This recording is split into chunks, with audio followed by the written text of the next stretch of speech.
Ramazan'ı şın ma'nada narsa ekanini anglao kerak. Yoshlardan so'raymiz, a narsa ul iftar? Ama bu ayda, Ramazan ayında Allah Teala bizni narsa şu ay bilan, Ramazan ayı bilan bizni bir ma'nosida qarab tilida Ramazan ayı ul shis tartuvchi. G'aziz din qardoshlar, jihonda Ramazan oyi, marhamatlilik oyi, g'ibodat oyi, Qur'on oyi, barakat oyi. Ramazan mübarek bulsun. Xayrli kun. Менә шат сезгә икенче тапкыр килергә. Без монда бер ел элек булдык. Язучылар белән китап турында иде, шундый чара булды безнең. Значит, Рауф хәзрәт бездә алып килгән иде. Но безнең менә сораулар менә хәзер безнең шундый оешма, яшьләр оешмасы.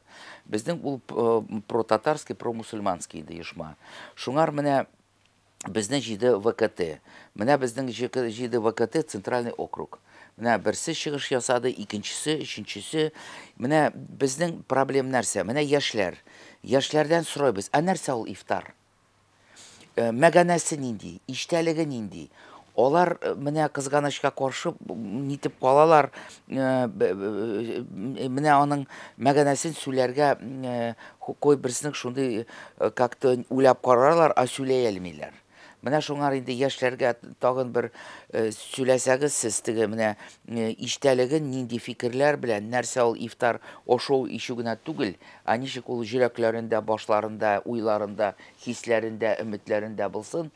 Менә шуларны сез әзрәк менә шулай безнең яшьләргә. Безнең бит Мәскәүдә яшьләр бүтәнчә әзрәк. Алар теге менә безнең һәрбер ел инде ураза тота торган яшьләр күбәя. Вот, шуларга менә сез хәзрәт буларак шундай сөйләсәгез бик яхшы булыр иде. Иң беренче Аллаһ Тәгаләгә башы мактаулар, пәйгамбәребезгә салават сүзләре белән башы җибәрәсе килә. Аллаһ Тәгаләнең Рахман һәм Рахим исеме белән. Инде Аллаһ шөкер, без менә якынлашып барабыз. Менә Рамазан ае менә безнең qalblarimizga, bizning aqllarimizga, bizning ruhlarımızga, hislarimizga inşallah kirəcək. Ama kirəcəkmi, kirməyəcəkmi Allah Teala bizə qaldırğan ekan.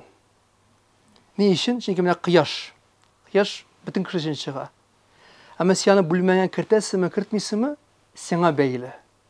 Menə bu ayda da Allah Subhanahu wa Taala bizlərni şaqıra ən birinci qalblərimizin şu tərəzələrin Ramazan'a açıq qaldırır. Нәрсә дигән сүз бу? Иң беренче Рамазанны шын мәгънәдә нәрсә икәнен аңлау кирәк, төшенү кирәк. Рамазан ае булай гына теге ашаудан, эчүдән, шушы гаилә мөнәсәбәтләрдән, якынлыктан тыелу гына түгел. Хәтта беләбез, Пәйгамбәребез саллаллаһу алейһи ва сәлләмнең дә хадисе бар.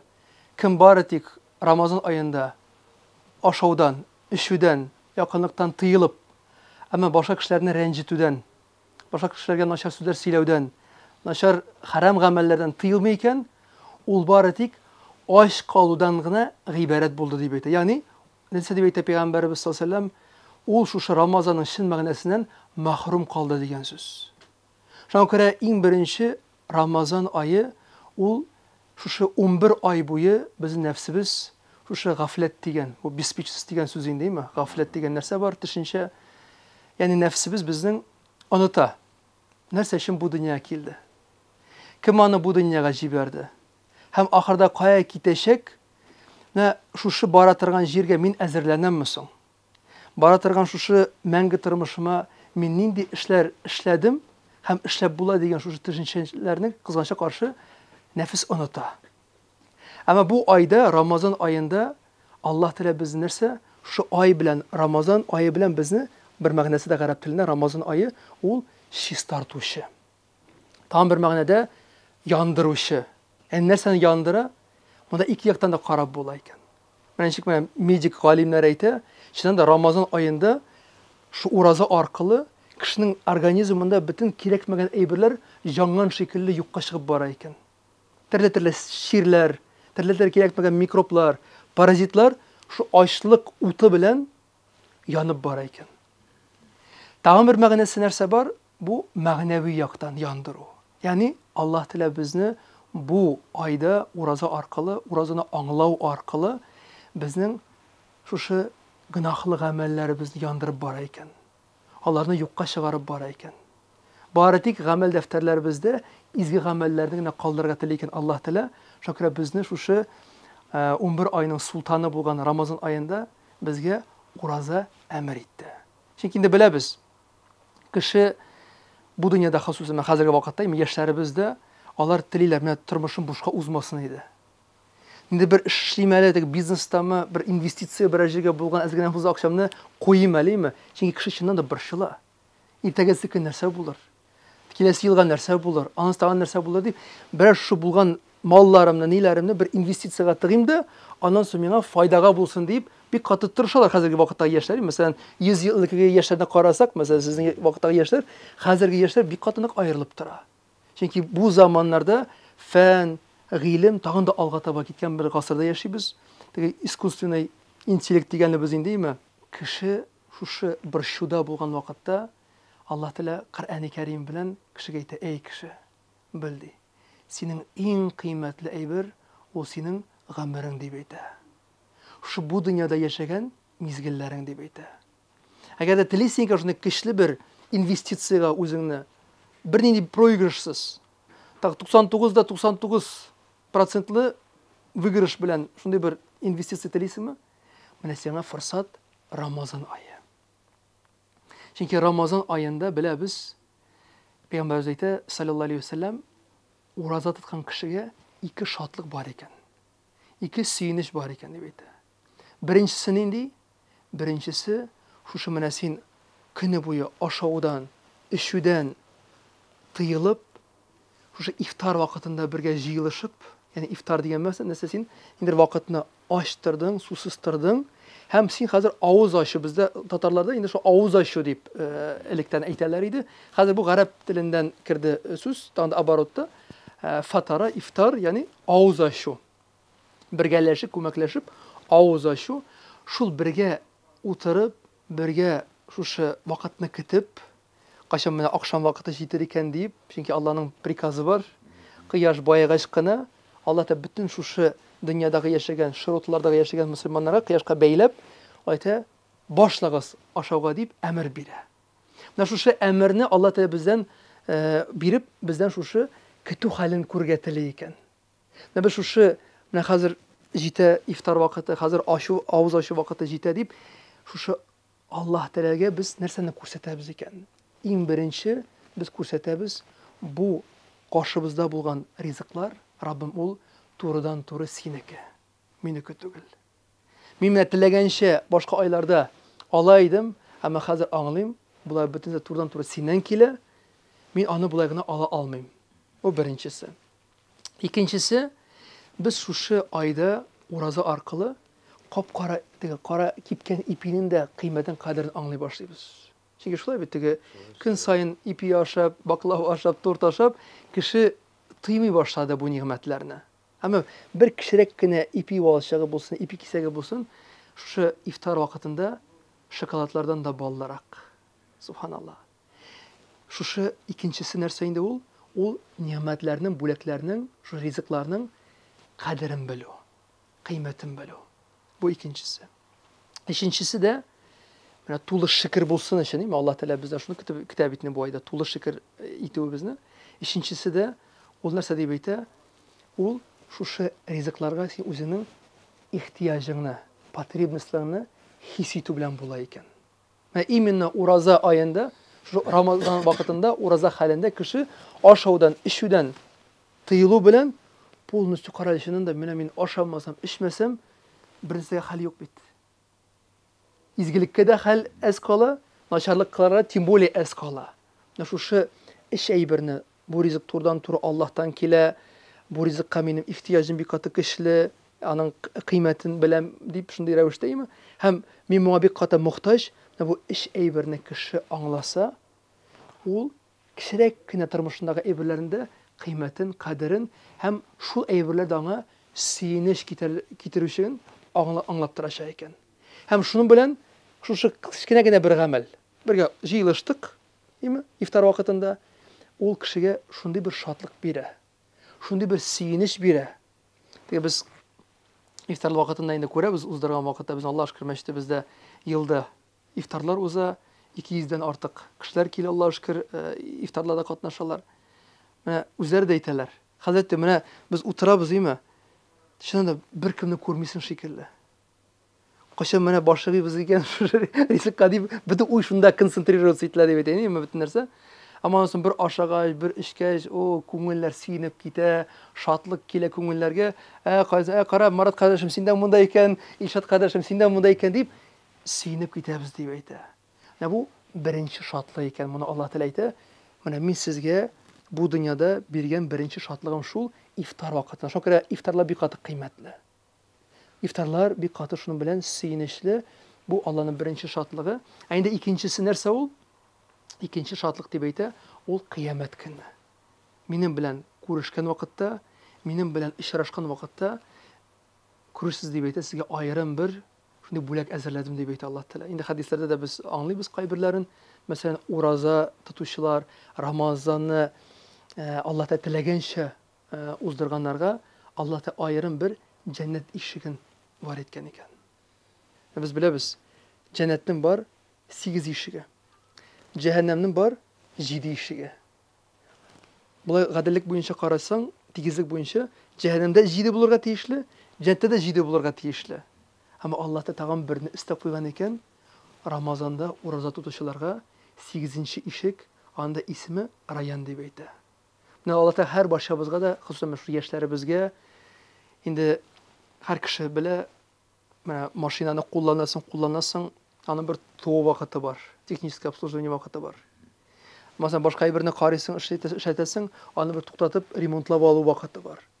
Mana Alloh taolo shu Ramazon oyida aytadi, men sizning taningizni ham ruhingizni полностью narsa deganlik bilan yerine yetkazib butun ruh dunyosidan boshlab o'sha butun hislaringizni tegallab, tirislab, tanlaringizni poklab, shiz tortib, sizni yangadan yana bir kishi shekilli tiriltam deb aytadi. Shukr payg'ambarimizning bir hadisi bor. Kimda kim Allohga ishonib, ham Alloh taoladan shu kechiriluvini, savoblarni umid etib, shu Ramazon oyida tirishlik ko'rsatsa, nechik ona kishi deb aytadi. Bolani tug'dirib, u bolada gunohsiz bu dunyoga kelgan shekilli Ramazondan da siz shulay shipshista elgina tug'an bola shekilli gunohsiz chiqasiz deb aytadi. Alloh har boshimizga da shuni bu Ramazon oyida, xususan bu Ramazon oyida his etirga Rabbim nasib etsin edi. Chunki endi o'zingiz bilasiz, hozirgi vaqtda islom dunyosi bir qator zo'r shunday mana потрясениялар deb aytayman deymi? Mana bir yoqdan ko'ramiz Filistin yerlarida hozir narsa kishilar bir yo'lsig'ini hali ko'rdim, bir qiz, sobiy bir qiz aytadi, mana mening shu jimirilgan iyisida hozir men o'tiram deb aytadi. Meni bu iy ostida aniyimda, atiyimda, tug'onlarimda butunisi hozir onlar deb aytadi. Ularni hatto chiqarga kuchda yo'q bunda deb aytadi. Siz deb aytadi, o'ylaysiz iftorga nindirak rizq oshim ekan, nindirak ni itirim ekan. Ammo biligizda biz уже bugungi kundan bu bir oylar oldinroq tushirgan bir video. Biz уже deb aytadi, o'roza tuta boshladik deb aytadi. Ham shu imtihonimni ular ko'ralar. Bu zamonda, bu vaqtda butun kishilik dunyosi Yevropada mana ofitsialniy ne bo'yicha qana shu mana bu Gazada, bu Palestinada bo'lgan voqea bilan 2 millionga yaqin Yevropada, Amerikada kishilar islom dinine kirdi. 2 millionlab qarang, shu 7 oktyabrdan bo'lgan shu voqealar.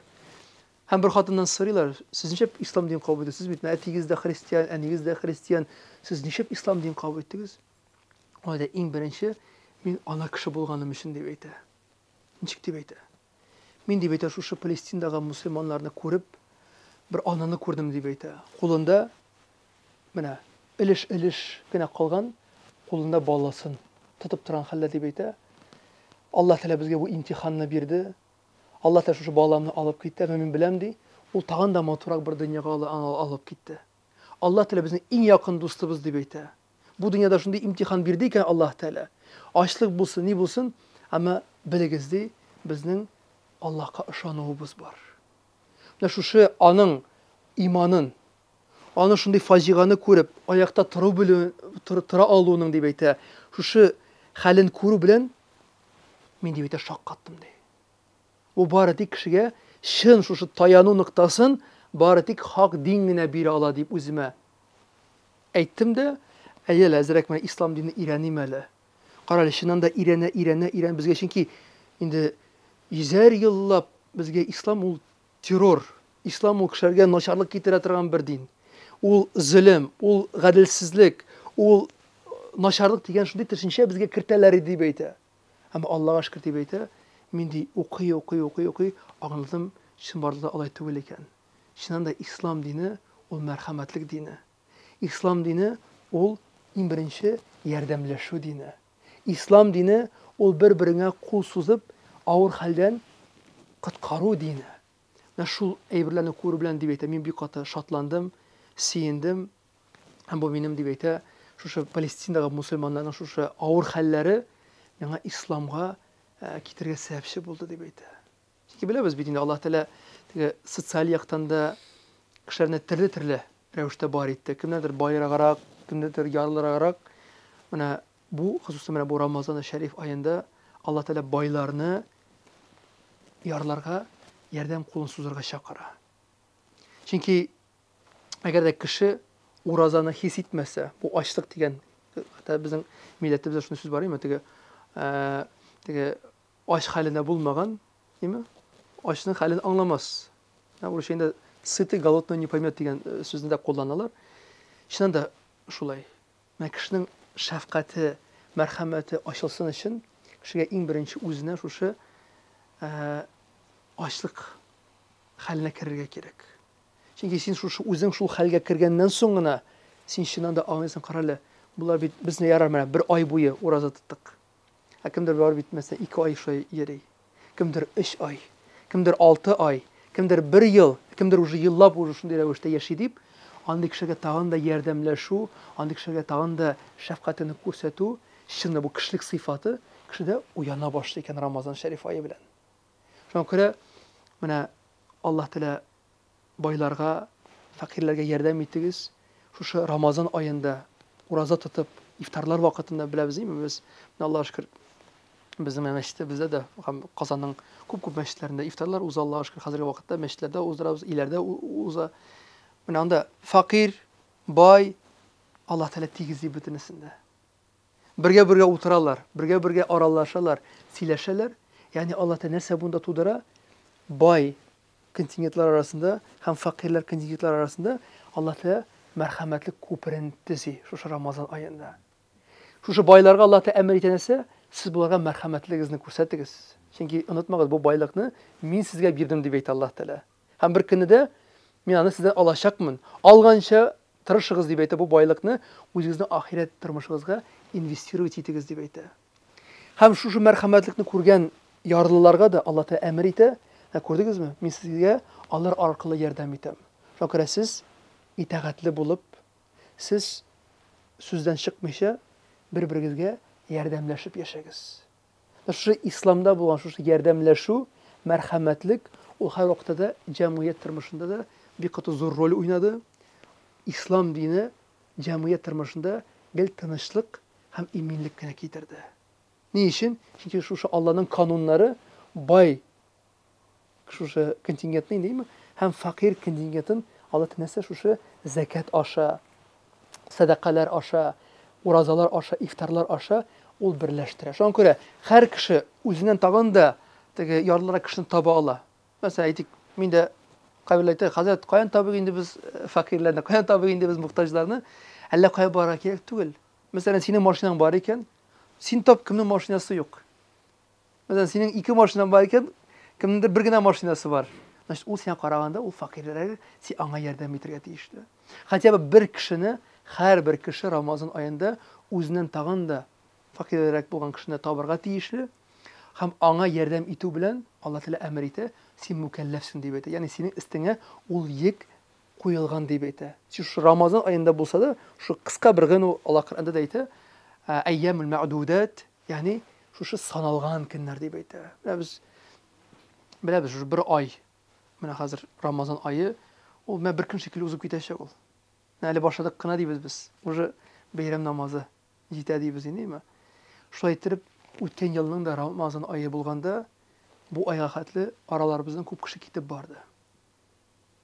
Без уйладык, алар да бәлки уйлаганнардыр, тагын әле киләбез әле, тагын ифтарлар уздырабыз әле, тагын таравихларга катнашабыз әле, әмма алай булмады. Yani Allah Teala kaçan bizden alıp gitti, ana Allah kana bile. Yani Allah Teala нәрсә әйтә? Siz min şuşa гомер вакытын бирдем mi? Шуның бу көнем, бәлки минем соңгы көнем булырга мөмкин дип, тагын да күбрәк гайрәт итегез дип әйтә. Тагын да күбрәк изгелекләр кылырга тырышыгыз, хәтта безнең элекедән Хәбиб абайларыбыз белән тарихына карасак, Рамазан айы җитү белән шундый сүз булган икәнләр. Всё, Рамазан айы җитеп бара, мин үземнең ястыкларымны тагып куям, җыеп куям дигән шундый сүз булган икән аларда. Бу нәрсә дигән сүз? Рамазан айы җитү белән всё, анда җыклау, вакытны анда буш уздыру, алай белән туктатабыз. Мөмкин кадәр тырышабыз, көндез ифтарлар уздырырга әзерләнүләр белән, кичләрен таравих намазлары белән, аннан соң сәхәргә әзерләнүләр белән, менә Рамазан айы шундый программа белән безнең тулы булырга тиешле иншалла. Менә яшьләребез дә моңа гайрәт итсеннәр, тырышсыннар. Һәм теге әйтик бит инде, Рамазан айы ул менә әлхәмдүлилләh бу елны без күрә алдык. Киләсе елны тагын шундый ук ай килер микән? Чөнки менә Аллаһ Коръәндә нәрсә дип әйтә? Лейләтул Кадр хайрун мин альф шәһр. Шундый бер төн бар дип әйтә Рамазан айы эчендә, ул 1000 айдан да хәйлерәгрәк. Әйтик бит әле кеше инвестируй итәргә тели. Нәрсәдә инвестируй итеп була? Мәсәлән, кайбер кешеләр әйтергә мөмкин, минем байлыгым юк, минем нием юк. Алла әйтә, бөтен кеше инвестируй итә ала. Ул синең кыйммәтле гомерең дип әйтә. Кыйммәтле вакытың. Әгәр дә син шушы Рамазан аенда нәрсә белән шөгыльләнеп була? Әлбәттә ки, иң бик гыйбадат, чөнки Рамазан ае Аллаһ Коръәндә әйтә, "Шәһр Рамадан аллази унзила фиһи ал-Qur'ан худан лин-наси ва баййинатин минал худа вал-фуркан." Шундый бер ай дип әйтә Рамазан ае, ул айда мин Коръән иңдердем дип әйтә Аллаһ Тәала. Кешеләргә тугры юл һәм ул тугры юлны аңлату Коръән эчендә бар. Һәм Әл-Фуркан, ягъни айыра Коръән Кәрим. Бу дөресме, бу ялгышмы? Бу хакмы, бу батылмы? Коръән бөтенесен айырып, кешелек дөньясына менә әзер бер программа инде. Һәм шушы айда, менә башка айларда һәр бер Коръән укыган сайын бер хәрефкә 10 савап яза икән Аллаһ Тәала. 10 изге гамәл шикелле язды. Менә Бисмиллаһир-рахманир-рахим авырмы әйтергә? Менә Бисмиллаһир-рахманир-рахим әйттең, эчендә 19 хәреф бар. 19 хәрефне тапкырлык 10га 190 изге гамәл кылган шикелле менә кинәт язылып куела икән. Бисмиллаһир-рахманир-рахим дип әйтү белән генә әле. Менә Рамазан аенда Аллаһ Тәала 1000 тапкырлый. Менә бер Коръәннән хәреф укыдыңмы, 1000 изге гамәл эшләдең шикелле шундый савап языла икән. Ягъни 1000 җәннәт җимеше. Менә Аятел Курсиләр кебек җомга кичәләрне укыса, анда 1000ләгән тагын да арта икән. Тагын әле шундый яшеренгән бер төн бар. Аны галимнәребез дә пәйгамбәребезнең хәдисенә таянып, бу соңгы 10 төндә яшеренгән дип, шушы Лейләтул Кадр, Кадр кичәсе дип, бик кадерле булган кичә, хәтта галимнәребез дә шулай әйтәләр. Менә ничек Рамазан аенда яшеренгән бер төн бар. Шулай кешенең гомерендә Рамазан айы шушы Кадр кичәсе шикелле икән. Без 11 ай буе яшәдек. Шушы гафләт эчендә дөньяга батып, безне нәфсебез инде җәһәннәмгә менә кертәм мин сине дигән вакытта, булай бик кеше булам дигән вакытта килеп берсе сиңа кул бирә, коткара сине судан. Инде менә булам, бетәм, үләм инде хәзер дигән вакытта берсе килеп сиңа кулын бирсә, син нәрсә эшләр идең ул кешегә? Нинди хисләр тыйыр идең ул кешегә карата? Без дә Рамазан аена шундый хисләрне тыярга тиешлебез. Чөнки 11 ай буе без гынахларда, тигендә, монда, дөнья эшләрендә батып, инде ахиратыбызны полностью менә югалтабыз дигән, инде җәһәннәмлек без абсолютно дигән вакытта Алла рәхмәте белән Рамазан ае белән безне шул коткара, кил кылын дип әйтә. Кил. Курыкма. Тырыш. Теге ой тута алмыйм мин уразаны, анда ни ач калырга кирәк. Алла әйтә, син уразаны тот, Min de seni tutarmın diye aytı Allah Teala. Korkma diye aytı. Sen oradan tut, niyetlen. Çünkü Allah Teala Kur'an'da aytı. Estaizu billah, la yukellifullahu nefsen illa wusaha. Şen barlıkta kişiге min diye aytı Allah Teala көтере алған екнігіне берем деп айтайын деймін. Ол тегі бар категория, пейғамбарымыз айтқан аятта да келі, енді ширлі болғанларға, екілі болғанларға ол айырым категория бар, енді ол мәғлум, әмма сен сау сәлемет екен, қорықма деп айтты Аллах Тағала. Мына қайбір кіші айтты, мына неше енді мен тұтаймын, мен тұтпадым неше еллар бойы, қорқу бар кішіде. Құран кәрім айтты, қорықма деп айтты. Ол ярар, өткен ішке салауат. Ол өткен тұрмышыңны яуып қой. Ансыйты, 30 күн бар бит әлі, ничек аны тұтам мен? Сен 30 күн турында ойлама. Сен бүгінгі күн турында ғана ойла. Бүтін күшіңні, бүтін концентрацияңны бүгінгі күнге бер. Шулай айтты Пейғамбарымыз саллаллаху алейхи ва саллям, ғалимдарыбыз да шулай ашықлый. Алла да һәр кешегә көнлек сабырлык көчен бирә икән.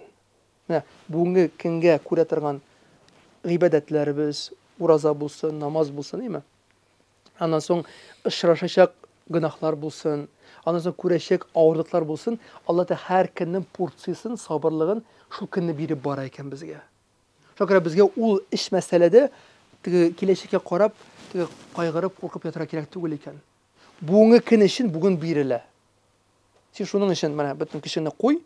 İnşallah inson sog'lig'ini tag'in turib uyansam, Allah da tag'in berishak men sabırlik kishi deyip, shunday energiya bilan diris mana boshimizni diris ne qo'yra kerak endi. Diris qarash qo'yra kerak, chunki shayton ul oyni bog'larga o'tiradi, o'tirun, ammo og'zi jimilmay. Ol taki davom etadi. Mesela qaybirlar aytadi, Hazrat mana siz hadisdan aytasiz, shaytonlar bog'ga solindi. Men deb aytadi, tag'in da ko'proq shaytonning nilarini ishta boshlandi deb aytadi ishinde. Aytam, конечно. Albatta, shayton bilbila qiymatli oy nindi oy ekanini. Ammo aytam Allohning bog'ga qo'yulari bilan aytam Allohning og'izlari bir kimda jimmagan. Allah şöyle yok etti mana. Başka aylarda şavab jiri etti. Aytik bu ayını hocası nige oturttu değil mi? Tege beylep koydu. O bit tege örüden tuğtamı etti. Şun şekilde şeytanlar da bu ayda bağa oturu bilen Allah öz vazifalarını bari bir nişikte olsa tavuş bilen bulsa da nefiske tırışalar transliruet eterge. Ama indi özlerinin primoy tege turdan tura nileri bulmagan için yakınlaşuları nefis bilen işlev bizge tağın da jingilrerek bola. Şonkara bu ay ol etik bitinin köp hikmetleri var. Allah Teala özünü tanıttıra, rızık turdan tura mindən kile dip tanıttıra. Bu ayberler bir kata kıymetli. Mesela biz etik 1 kilogram xırma mesela değil mi? Etik satıp aldık. Anda etik 500 so'mga. Biz o 500 so'mni nesa için to'ladik? Şuşu xırmani bizga ketirgan kishilarga şuşu beyalarning haqlarini shunda ol 500 so'm kirib ketdi. Ashin şuşu xırmani bor etgan zatga biz nesa to'ladiksin? Xırmani nindi beya bilan mana belgilab bo'la qiymatin. Bir xırma bor etilsin uchun quyoshning bo'luvi kerakmi? Kerak. Ko'k yuzning bo'luvi kerakmi? Kerak. Yağmurlarning yağdırıları kerakmi? Kerak. Bijeklarning bo'luvi kerakmi? Kerak. Tufaraqda bütün şu elementlarni bulduruv kerakmi? Kerak. Kimning kishi bor bu ishlarga? Ve Allah Teala ayta, agarda siz bismillah bilan ishni boshlasangiz, u bo'la zikr deb ayta. Agarda mening turunda oshgan vaqtda o'ylasangiz, fikrlasangiz, bu rizq Allah Teala'dan keldi menga deb. Bu bo'la fikr ekan. Hem agarda ikkinchisi Allah'ım sana şükürler olsun, elhamdülillah deyip ayta aldığı iken, bu bo'la şükür iken. Ve bu iş nerse, ol şu nimetlerge tülev iken. Gıybetlerimiz şu nimetlerge tülev iken. Anısı ayttık, Ramazan ayı o şu içtimai tırmışta, bu iftarlar bilen, azın gaile tırmışında, ir bilen hatın, iftar vakitinde birbirine mesela bir şeyler, xırmani mesela değil mi? O bir tane mehabbetine uyatıp cibere. Ama şimdi barlıkta Ramazan ayının şu mene elegine etilgen şu noktalarga bir to'xtalib, bir o'ylab, bir fikrlab, shunda bu Ramazanning ishdagi ma'nosini anglab, agar biz Ramazan oyini uzdursak, ishonam inshaalloh bir qata ko'ngillarimizda yangi bir hislar, yangi bir shunday ochishlar ochiluvini men ishonib qolaman endi. Alhamdulillah, hozirgi vaqtda da o'tgan Ramazonlarda da ураза тоткан кешеләр дә моны инде сөйлиләр. Аллаһка шөкер, менә Рамазан ае эчендә дә безне тәрбия итте. Бер мәдрәсә ае дип әйтәләр. Менә без керәбез. Хәтта менә әйтик бит әле, бер хәреф өчен 1000 савап. Кадер кичәләрендә галимнәр әйтә, 30,000 савап һәрбер укыган Коръән хәрефе өчен. Шу савапны кайбер әйтәләр, хәзрәт, мин бит укый белмим Коръәнне. Нәрсә эшләргә соң миңа? Ничек менә бу савапны, бу инвестицияны ничек менә алып калырга соң? Менә таравихлар сиңа кытылыш тыктас. Үзең укый белмәсәң дә, кил мәчетләргә, катнаш менә таравихларга. Аллаһу әкбәр дип син имам артыннан бастыңмы? Хәтта син намазны белмәсәң дә, ул синең намазың намаз кебек саналачак. Һәм син шушы Коръәнне укыганда түгел бит. Алла Коръән әйтә, "Стәгъиду билlah, фастами'у ла."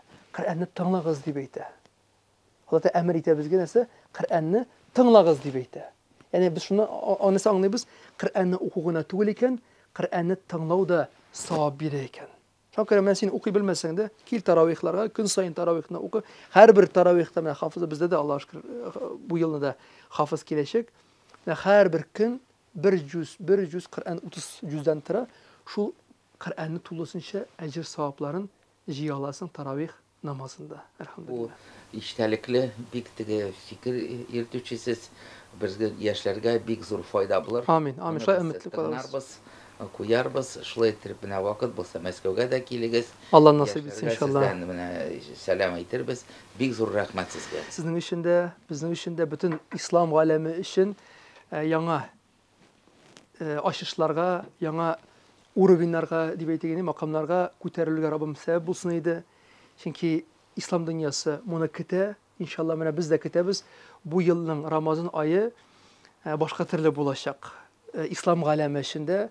Чөнки хәзер бөтен кешелек дөньясы теге сусаган теге кеше шикелле кайсы кыйга барып та үземнең шушы хисләремне нитим икән, теге тәэмин итим дигән шундый бер эзләнүдә. Һәм Аллаһка шөкер, безнең шушы әйтик бит менә бу соңгы менә нидә генә 2 миллионга якын кеше Америкада, Европада, әле бу аларда, әле башка җирләрдә дә бар бит. Австралиялар бар, Япониялар бар, Китай бар, ни бар. İslam dini bir katınık tarala. Hem Kureyler halk bir türlüğünü tili, ama İslam devletlerine oturganlar başka türlü hareket ite. Şunu bile anlamalılar, bunlar bizge faydalı hareket etmiyorlar. Yardım etmeye gerek, yardımlaşmak gerek. Peygamber dedi, sallallahu eğer de sen yatasın iken, tulu karnın bilen, şu vakitte de senin kurşun aç geliş, yaşıyken sen şunu bilip durasın, sen bizlerden tuğul diye beyte. Biz şu Filistin meselesi bilen şunu kurduk indi.